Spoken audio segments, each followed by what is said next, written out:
Assalomu alaykum hammaga. Salomatmisizlar? Yana bir obyektimizdan, hovli uyimizdan video lavhalar.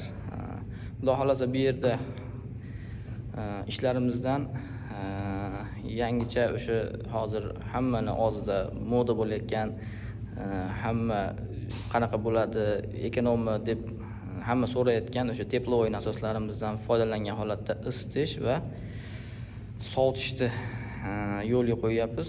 Sovutish tizimini ham xudo xolasa imkon qadar o'rganib qilishni boshladik. Shu obyektimizda sovutish tizimini ham birinchi amaliyoti bo'lyapti. Isitish tizimi bo'yicha teplovoy nasosda muammo yo'q. Sovutishda endi xudo xolasa shu yerdan boshladik. Sizlar bilan bo'lishamiz. Ishlarni qanaqa bo'ladi, effekti, ekonom qilish darajasi, konditsionerga nisbatan oz to'kiydimi, ko'p to'kiydimi? Xudo xolasa ularni ham video qilib chiqamiz. Bu yerda endi qilinayotgan ishlarimiz isitishga to'pli pollarimiz qilyapmiz. Binoyimiz, hovlimiz 3 etajli, -1, ya'ni podvali bilan 3 etajli bino. Podval qismi 150 kvadrat. Ofshi binoyimiz 600 kvadrat hovli, xonadon. Podval qismiga qilingan to'pli polimizni ko'rishingiz mumkin. Endi to'g'ri, oddiy to'pli pol, buni hamma biladi. Biz bu yerga qo'shimcha effektiga yana ham foyda bo'lishligi uchun birinchi sloy o'sha ko'pchilik salafan soladi, biz ham ko'p holatda shunaqa qilamiz. Salafanni o'rniga o'sha o'zimizni oddiy sintifon uchli folgamizdan soldik. Undan keyin bo'lsa, albatta penipleksimiz ham 3 sm, ikkili emas, 3 sm va uni ustidan mikron folgamiz eng qalin. Endi aytishingiz mumkin, to'g'ri, shart emasada taydagi folga deb ustalar buni ko'pchilik shunaqa deydi, salafan solib qo'ysa ham yetadi.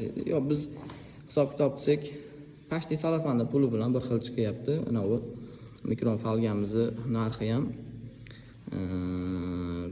Shuning uchun salafanning o'rniga o'sha folgamizni solib, zakni oldini olish uchun effektiga ham foyda bor. Bir paytlar bilasizlar, o'sha sintifon folgamizni o'zida ham to'pli pol qilingan. Endi hozirgi vaqti kelib, mana mikron folgalarimiz, peniplekslar ham chiqib ketdi.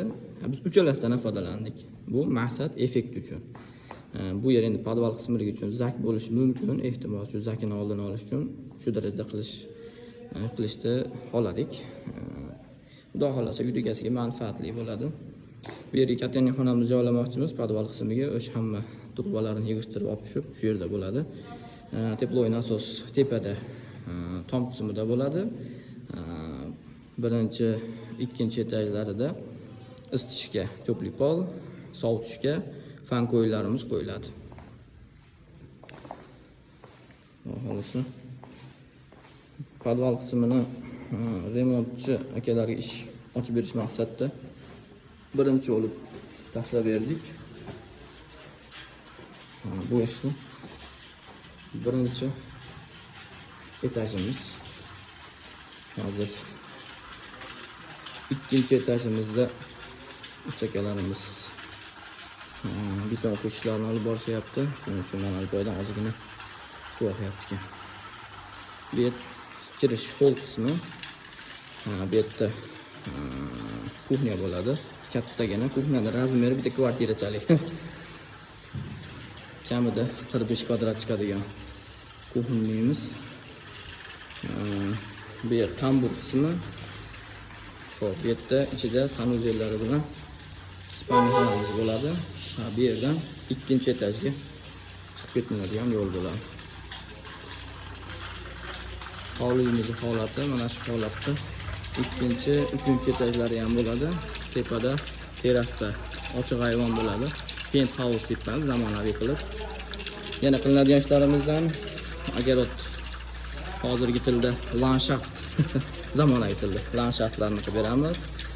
Gazonga sepadigan o'sha palitlarimizni o'rtada bitta kichikroq fontan hovuzimizni ham qilib beramiz, xudo xolasa. Imkon darajasida oxirgi oxirgi versiyadagi ishlardan bo'ladi, xudo xolasa. Bu o'sha eski binolari, bular keyinchalik buzilib ketadi.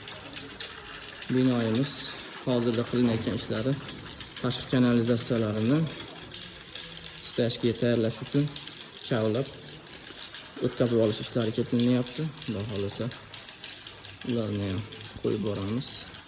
O'rtada bisetka bo'ladi.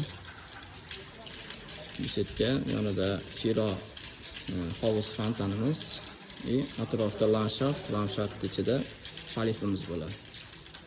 Xudo xolasa binoyimiz shu holatda 600 kvadrat metr.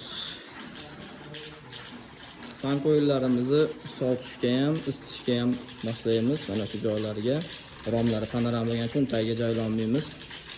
Shuning uchun fan qo'yinlarni shu yerlarga moslab, xudo xolasa proyektlari qilinyapti. Tayyor bo'lsa, uni ham ko'rsatib boramiz, xudo xolasa.